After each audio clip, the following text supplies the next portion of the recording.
또 이른데 네. 너무 오래 살았나? 뭐 이런 일을 다 겪는. 살다 이런 일은 처음 겪는다. 아니 뭐 이런 군사 겁니다. 정권에서도 없었던 일이 네.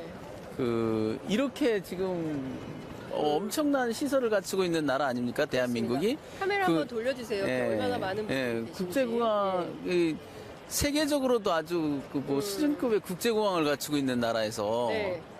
이런 황당무계한 일이 있다는 게 참. 그래서 지금 뭐 도망을 가는 거죠. 어찌됐든. 도망가는 겁니까? 아니 근데 도망가는 거죠. 뭐. 도주가 아니다. 그 법무부의 입장 발표에 따르면 이것은 도주가 아니고 공모를 위해서 출국하는 거다라는 입장입니다. 아니 그러니까 누가 여기서 도주한다고 얘기하겠어요, 자기들이. 그렇잖아요. 누가 네. 도주한다고 얘기하겠습니까? 네, 네. 그동안 뭐 진실을 이 사건과 관련해서는 네. 진실을 얘기한 적 있나요? 다 네. 뭐 말하지 않아도 도주죠. 이거야말로 뭐 대통령이 끼어든 도주 사건 아닙니까? 이건 진짜 시대 역사에 남을 만한 네. 이 시대에 참 이런 일이 벌어진다는 게 뭐 서글프다고 해야 되는지 충격적이라고 해야 되는 건지 다른 사람도 아니고 평생을 군인으로 살았던 사람이 뭐 도망을 가요. 뭐 도망이라는 게 군사 작전에서는 매우 유용한 필요에 따라서는 가장 효과적인 군사 작전이라는 건데 네. 도망이 왜냐하면 현재 전력이 부족했을 때 패배를 면하고 다음을 도모하자 이게 도망인데 네. 그런 전략적 차원에서의 선택인 것인가? 네. 잠시만요. 저희 소리가 안 들린다는 시청자분들의 비판이 있어가지고요. 예, 소리가 작게, 소리가 안 들린다는 얘기가 있어가지고요. 소리 좀 잠깐 체크하고, 현장 생방송이라 네. 저희가 이게 많이 어려움이 있습니다. 네, 소리가 마이크 상태를 체크를 한번 해주시면 좋을 것 같습니다. 김종민 변호사님, 네, 오케이 됐습니까? 자, 들립니까? 예. 들리시면 시청자 여러분들 댓글로 참여해 주세요. 네, 소리가 들리면 들린다고 말씀해 주시면 좋겠습니다. 네, 예. 지금 소리가 잘 들리고 있나요? 음량, 불량. 소리가 잘 들리는지 확인 좀 부탁드리겠습니다.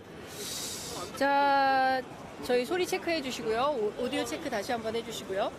자, 김 변호사님 말씀 나누다가 저희가 저희 다 잘 들려요. 근데 그냥 채팅 들어가고 다 잘 들려. 네, 문제 없다고 하니까 계속 이어서 해보겠습니다. 저희가 뭐 오늘 길게 얘기를 했는데 사실 다시 시계를 거꾸로 돌아가면 7월 31일 네. 오전 11시 45분 02800으로 시작되는 전화. 이 전화는 대통령실 용산구 이태원로에서 온 전화입니다. 이 전화를 받은 사람은 이종섭 전 장관이에요. 그리고 나서 57분 바로 또 김계환 해병대 사령관에게 전화를 합니다.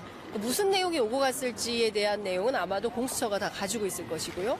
여하튼 그런 내용들이 보도된 내용을 보면 지금 이게 범상치 않은 상황이고 이에 대한 보다 더 직접적인 누군가의 지시로 이쪽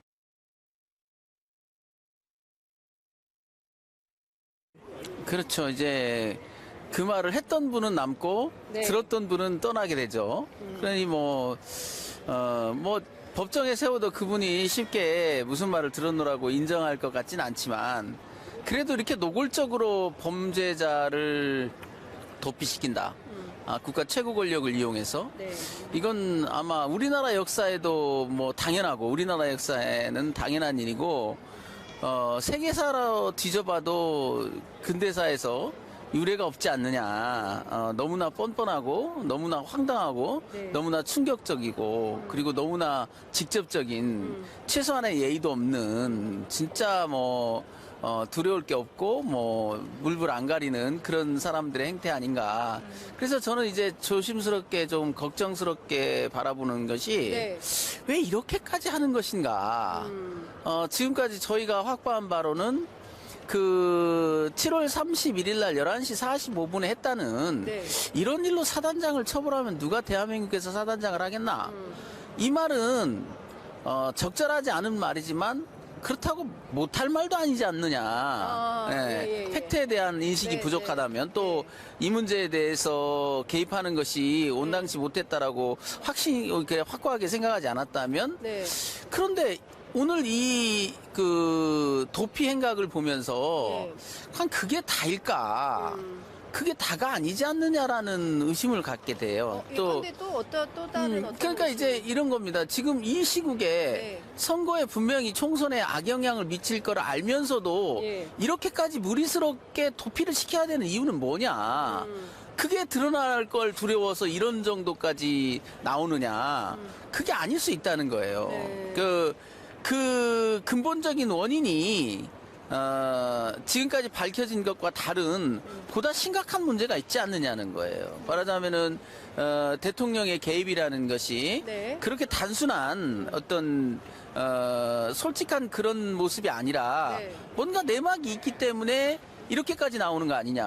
감춰야 할 어떤 그런 진실이 거죠. 있기 때문에 예. 일단 이종석 예. 장관을 일단 바깥으로 빼돌리고 빼야 본다. 된다는 판단을 한 거 아니냐. 그리고 그렇기 때문에 앞으로 펼쳐질 일이라는 게 네.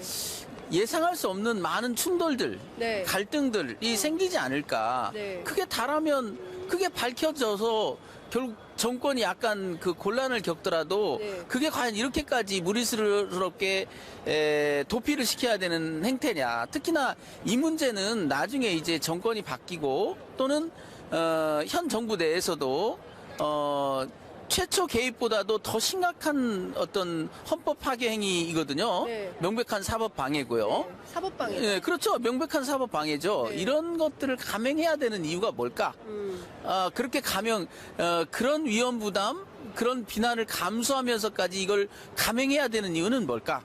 거기에 대해서 심각하게 좀 우려하는 부분이 있고요. 그래서 제가 임기훈 국방비서관이 네. 7월 30일 17시에 전화한 거를 확인하고 네. 이 박정훈 대령의 항명 사건이라는 어떤 전쟁, 네. 이 전쟁은 끝난 거 아니냐라고 그때 이제 선언 비슷한 걸 했어요. 네.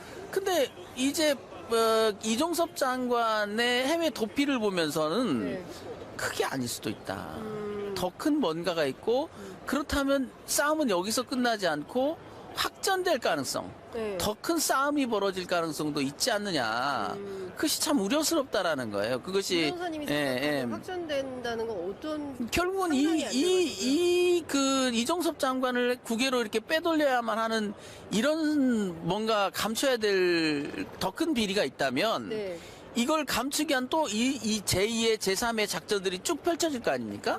결국은 승부로 또 1차전을 지고 나면 또 2차전에서 더 큰 싸움을 벌이고 그것을 더 덮기 위한 무리수들이 계속 나오지 않을까. 네. 그래서 저는 이제 공수처장 교체가 상당히 우려스럽다라는 거예요. 뭐냐면 공수처장을 바꾸고 네. 그에 앞서서 이종섭 장관을 해외로 도피시키고 예. 공수처장을 바꾸고는 무슨 또 작전들을 펼칠 것이냐. 그러니까 일단 이 사건 자체에 사실 제일 국민들이 놀랐던 대목은 VIP 경로설이었거든요. 그러니까 대통령이 뭐 화가 났다, 뭐 때문인지는 모르는데, 근데 그게 이런 사건 가지고 사단장을 기소하면 도대체 누가 사단장을 하려고 하겠냐? 라는 취지의 어떤 발언이 있지 않았을까라는 이제 추정을 이제 하고 있는 것인데요. 그 관련해서 확인된 내용은 없습니다. 왜냐하면 본격적인 수사가 좀 필요한 이런 대목인 거고, 당시에 이제 이종섭 장관이 어떤 내용을 들었는지, 그리고 무슨 얘기를 대통령이 한 건지, 정말 그런 일은 있었는지에 대한 수사가 필요한데, 오늘 떠나면 법률적으로 어떻게 됩니까, 변호사님?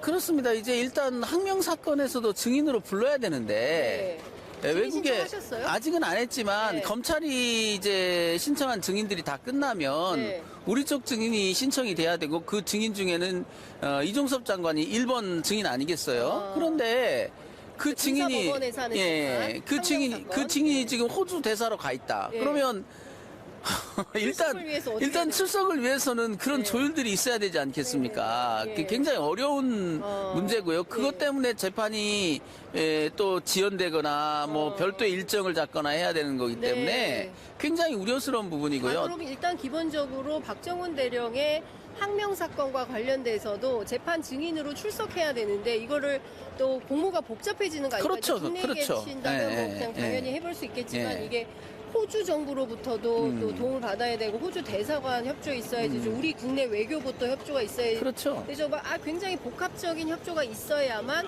재판 증인으로 출석하는데 이러저러한 이유로 재판에 출석하지 않을 가능성이 높아지고 있다. 그러니까 그죠? 출석을 하더라도 굉장히 일정이 그렇게 조율하는데 힘이 들겠죠. 그러니까요. 그리고 재판이 또 그렇죠. 저기 지금 연기되고 주객이 전도되는 못하고. 주객이 전도되는 현상이 나올 부탁해야 되고 것이고요. 이런 예, 거잖아요. 또 예. 무엇보다도 공수처 수사에서 네.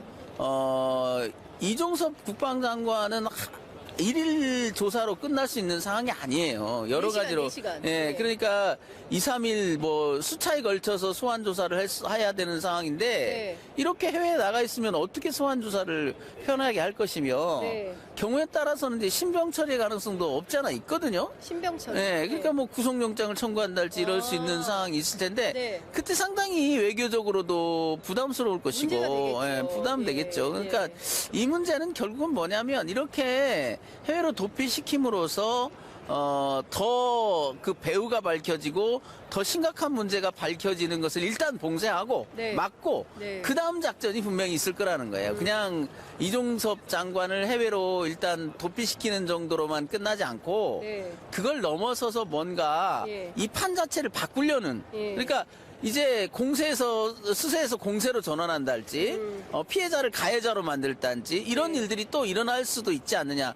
대표적인 게 지금 박정훈 대령이 예. 수사를 했던 사람 아닙니까? 네. 정당하게 수사를 했던 사람이 갑자기 집단혁명 수괴로 네. 중대 범죄자로 몰렸습니다. 네. 거기서 이제 겨우겨우 벗어났자면 만약에 그때 구속영장이 발부돼서 구속이 됐다면 지금 어떻게 됐겠습니까? 그렇습니다. 예. 완전히 이건 그 가해자와 피해자가 뒤바뀌어 버리는 현상이 나오는 봉합하는 거거든요. 상황이 되는 네, 거죠. 그렇죠. 예. 지금 이 앞으로의 일도 예, 가해자, 피해자가 둔갑할 가능성이 가해자 높아지고 있다. 피해자가 둔박할 수 있다. 그러니까 예. 공수처의 수사를 주도했던 그 수사팀이 예. 곤경에 처할 수 있지 않느냐. 당장 지금 예측되는 게 총선에서 이제 여야의 이 힘의 균형이 바뀐달지 네. 그런 것과 함께 공수처장도 또 대통령의 최측근이 앉지 않는다면은 공수처장 대통령이 신임을 잔뜩 얻고 간 공수처장은 네. 이 사건을 제대로 수사할 가능성이 있겠습니까? 네. 없지요. 예. 그래서 오히려 수사했던 팀이 예. 고립되고 예. 그들이 무슨 다른 어떤 그 빌미를 가지고 네. 사소한 걸 가지고 역공을 해서 예를 들면 수사한 팀에 제일 곤욕스럽게 하는 것이 무슨 수사 기밀을 누출했다랄지 네. 이런 뭐 엉뚱한 또 다른 사건 관련된 뭐 곁가지의 일들을 문제 삼아 가지고 뭐 공격해 온달지 이럴 수 있거든요. 그렇죠. 그래서 또 이런 또 오늘 뭐 그 일간지 최대 네. 일간지에서는 그런 사설을 냈던데 네. 뭐 수사가 아무리 잘못됐다 하더라도 받긴 받아야 되는 거 아니냐. 네. 마치 공수처 수사는 당연히 잘못된 것이냐. 그러니까 조선일보가 사설을 통해서 아니 이런 사람을 굳이 해외 대사로 호주 대사로 내보내야 되느냐라는 우려를 하고 있습니다. 보수 언론이 조선일보도 그러나 그 우려의 네. 그 밑바닥에는 본질은 완전히 외면한 거죠. 왜냐하면 대통령이라는 표현 자체가 그 사설 속에 저는 보고 깜짝 놀랐던 게 네. 대통령이 아직 신임장을 주지 않았는데 이 말밖에 없어요. 그럼 대통령은 이 문제에 대해서 아무 관여가 없는 겁니까? 제가 그 부분 네. 취재했습니다. 네. 네, 그 전직 외교부 고위 관계자에게 확인을 했더니 어떤 얘기를 했냐면 실제로 신임장을 가지고 출국한답니다.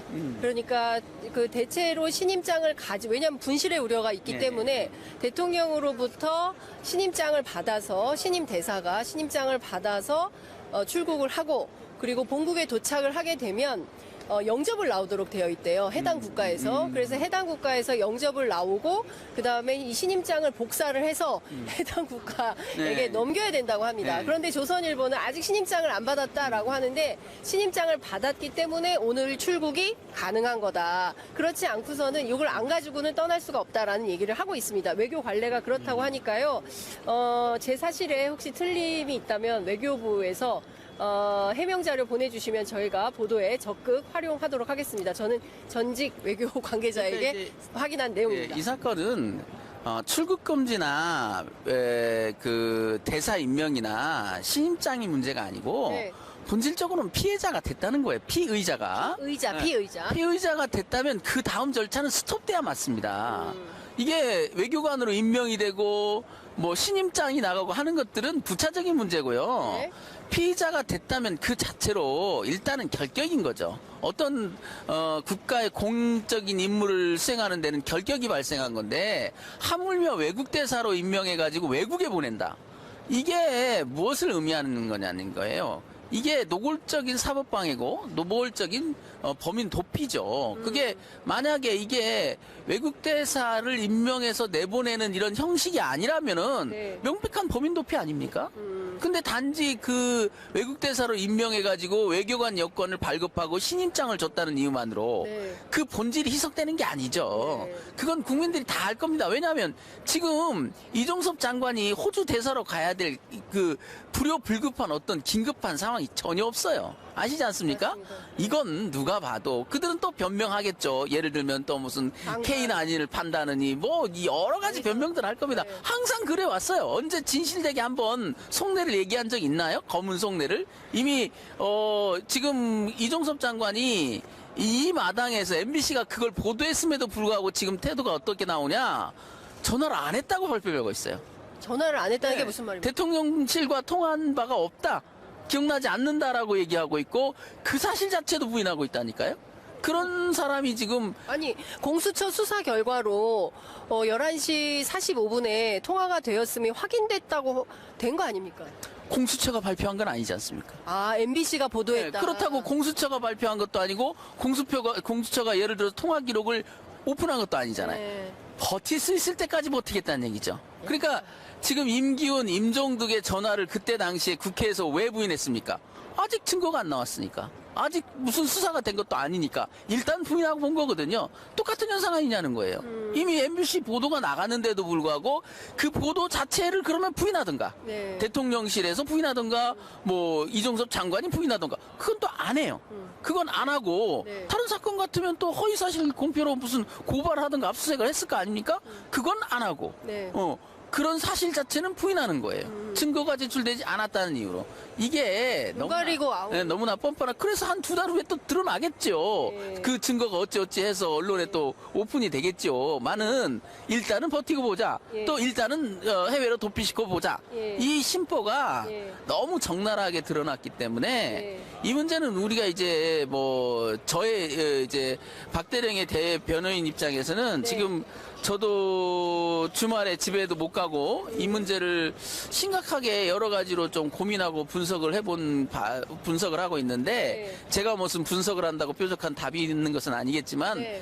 이제 더 큰 전쟁을 준비해야 되는 거 아니냐. 아이고야. 저나 박대령은 빨리 일상으로 복귀하기를 원했는데 더 큰 전쟁이 지금 다가오고 있는 거 아닌가. 그런 불안감이 드시는 거예요? 불안감이 있는 거예요. 이미 적들이 병력을 포진한 모습은 다 보이잖아요. 네. 공수처장을 바꾸고 또 이번 국회에서 이제 자기들이 다수당이 될 가능성도 배제할 수 없고 네. 이런 마당에서 저들은 어떤 공격을 해올 것이냐. 그러면 이제는 선거 끝났으니 진실을 말씀드리겠습니다. 저희가 잘못했습니다라고 할까요? 아니요. 그럴 가능성은 0%죠. 네. 결국은 이 조선일보의 이 흐름, 결국 대통령의 개입은 정당했고 옳은 결정이셨다. 그거에 대해서 반항한 너희들이 잘못이다라는 것을 좀 더 큰 그림으로 이제 공격을 해서 자기들이 원하는 목적에 다가설 것이다. 네. 이런 지금 우려가 네. 심각하게 들어오는 것이죠. 네.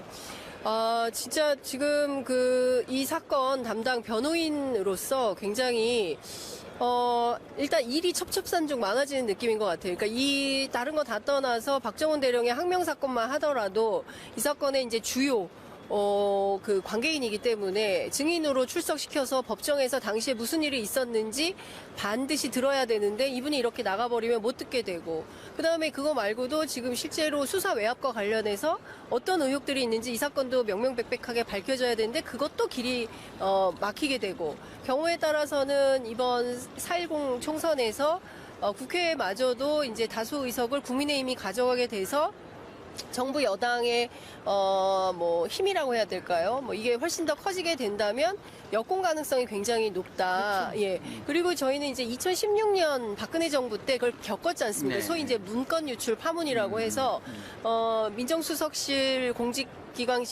공직기강 비서관실이죠. 여기에서 이제 만들어서 사실 문건을 만들어서 이게 문제다라고 했지만 결국 문건 유출한 너희가 잘못이야라고 해서 반대로 그 조홍천 의원과 박관천 행정관인가요? 그 두 분이 이제 문제가 됐던 것이죠. 그러니까 똑같은 상황이 이번에도 반복될 가능성이 높다. 근데 그 파고가 이미 오고 있는 게 느껴진다. 이런 그렇죠. 말씀. 일단 그 이 사건의 핵심 피의자들뿐만 아니라 네. 핵심 관계자들을 또 전부 다 공천을 줬어요. 네. 이건 공천을 주면서도 상당 부분은 이제 이 당선이 유력한 지역에 공천을 줬다는 얘기거든요. 네. 그럼 무조건 입성시키겠다는 얘기입니다. 네. 그러면 국회 국방위로 그분들이 올 텐데 네. 그 국방위는 그럼 어떻게 되겠냐고. 이 문제를 다룰 수 있겠습니까?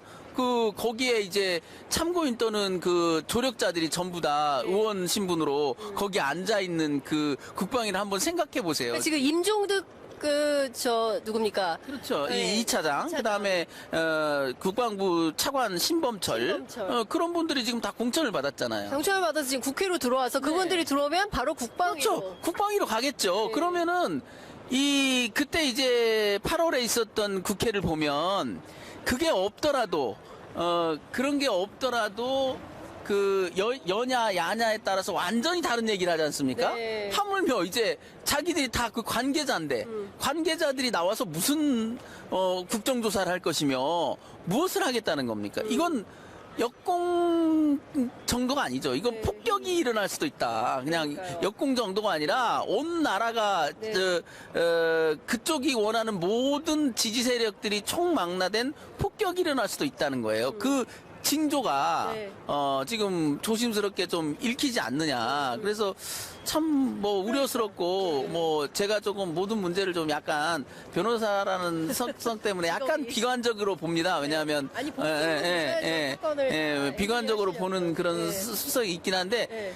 그럼에도 불구하고 참 이 부분에 대한 우려는 지울 수가 없다. 뭔가 직감적으로 뭔가 위기가 오고 있구나. 승리로 끝날이라고 봤는데 이게 위기가 오고 있구나라는 생각이 불현듯 들어요. 그리고 그 위기의 근본적 원인은 뭐냐면 결국은 그들이 저질렀던 불법의 그 크기가 네. 우리가 생각하는 것보다 훨씬 클 수 있다는 거예요. 그러면 그게 또 위기로 오는 거죠. 큰 싸움이 벌어지는 거고요. 자, 그런 차원에서 사실은 이번 총선 굉장히 이제 중요한 의미가 있다고 보여지고, 이 어떤 방식으로 국회가 구성되느냐에 따라서 이 사건의 진실이 규명이 될 수 있는지, 아니면 여기에서 진실의 문이 닫히는지, 이것은 결국 시민들이 만들어가는 역사에 따라서 그 결과가 달라질 수 있겠다라는 판단이 좀 듭니다. 시청자분들께서 지금 13,000분께서 함께하고 계십니다. 여기에는 이종섭 장관도 포함되어 있지 않을까. 잠깐만, 내가 가야 되나 말아야 되나. 취재 편의점 보니까 지금 담당 변호인이 나와서 얘기를 하고 있는데. 그분의 절실함을 한번 보자고요. 네. 왜냐하면 지금 들리는 말로는 8월 7일부터 출국 시도했다는 거거든요. 작년. 아니 올해 3월 7일. 3월 7일, 3월 7일. 이번 3월 7일부터 출국 시도했고 인천공항에 몇 번을 왔다 가셨대요. 라는 설이 있죠. 네. 그만큼 만약 사실로 확인된 것은 아닙니다. 그게 만약에 사실이라고 치면 또 그게 좋아요. 다른 건 차치하더라도 지금 이 문제가 해결된 지 며칠 됐다고 지금 3월 10일 날 나간다는 겁니까? 출국 해제된 게 지금 3월 8일인가 그렇잖아요? 네. 3월 7일, 10일 날 나가겠다고 지금 얼마나 안달했으면 뭐 체면이고 뭐고 필요 없는 거죠. 나갈 수만 있으면 최단기로 나가겠다라는 얘기거든요. 네. 그만큼 그건 본인의 의지라기보다는 이 문제와 관여돼 있는 사람들의 절박함. 절박하다. 절실함, 또 위기의식, 공포의식, 네. 또 이 공포의식이 센 만큼 그 역공하려는 욕망도 강한 거죠. 내가 감추고자 하는 비리가 크면 네. 그걸 공격하는 사람에 대한 그 방어도 더 많은 에너지를 쏟을 수밖에 없는 겁니다. 내 비리가 작다면 그걸 방어하는데 그렇게까지 많은 에너지를 쏟지는 않겠죠. 근데 내 비리가 크다면 방어할 만한 동기가, 필요성이 더 크기 때문에 에너지를 더 많이 쏟아붓는 거죠. 지금 이 상황은 그 에너지를 보면서 제가 조금 어떻게 보면 좀 우려스럽고 나쁘게 말하면 좀 기가 질린다고 할까요? 왜냐하면 저들은 많은 것을 가지고 있는 세력인데 그 많은 것을 가지고 있는 세력에서 그 많은 것을 다 쓰겠다라고 지금 나오고 있는데 이쪽에서는 쓸 수 있는 게 없잖아요. 아무것도. 그냥 수사서 몇 조각 뭐 몇 장의 수사서류와 진실의 몇 조각 이것만 가지고 네. 저들의 그 저 융단 폭격을 다 받아낼 수 있을까? 참 우려스러운 겁니다. 그러나 저는 시민의 힘을 믿는 기자입니다. 그렇죠. 왜냐하면 네. 역사는 시민들이 바꿨기 때문에 그런데요. 제가 사실 박정훈 대령 사건 관련해서 굉장히 기억에 남는 일화가 있어요. 뭐냐면 바로 그 날짜는 제가 정확하게 기억을 못하게 더운 날이었는데 박정훈 대령의 구속영장 실질 심사가 있던 날입니다. 9월 1일이죠? 예, 9월 1일. 굉장히 뜨거웠고 그날 이제 해병대 동기들이 함께 와서 뭐 노래도 부르고 이제 그랬던 날인데 입장 발표하고 그리고 이제 군사법원 문을 열어주지 않아서 뭐 난리가 났었죠. 네. 그 현장에 이제 저도 있고 우리 이제 네, 김정사님도 함께 계셨는데 당시에 현장에 민주당 그 법사위 그 간사인 소병철 의원을 포함해서 뭐 박주민 의원 등 해서 전직 법무부 장관이었던 박범계 의원 도합 8명의 국회의원들이 현장에 출동을 했어요. 현장에 출동을 해서 상당한 소란이었습니다. 그때는 저는 없었거든요. 그날 상황이 어땠는지 좀 설명해 주세요. 그때 이제 갑자기 이제 그 구인 영장, 네. 그러니까 법원 안으로 끌고 들어가겠다는 영장을 집행하겠다고 나선 거죠. 박정훈 대령. 예, 박정훈 대령을. 그래서 검찰 수사관이 나와서 네. 구인 영장의 범죄 사실을 읽어주고 끌고 가는 그런 상황이 벌어졌죠. 그래서 갑자기 벌어진 일이라 변호인인 저도 굉장히 당황했죠. 네. 뭐 이렇게까지 할 일이 아닌데 네, 네. 문만 열어주면 되는 일인데 그게 그렇게 어려운가? 네, 네. 안 들어가겠다는 것도 아니고 뭐 어디 도망갈 사람도 아닌데 네. 그때 벌어졌던 그런 황당무계한 일을 보면서 네. 네. 그때 이제 그렇게 급하게 구인영장이 집행된다고 하니까 이제 네. 그 정치인분도 야당 지도자도 많이 오고 그랬죠. 그래서 그때 그 해프닝을 잊지 못하고 있습니다.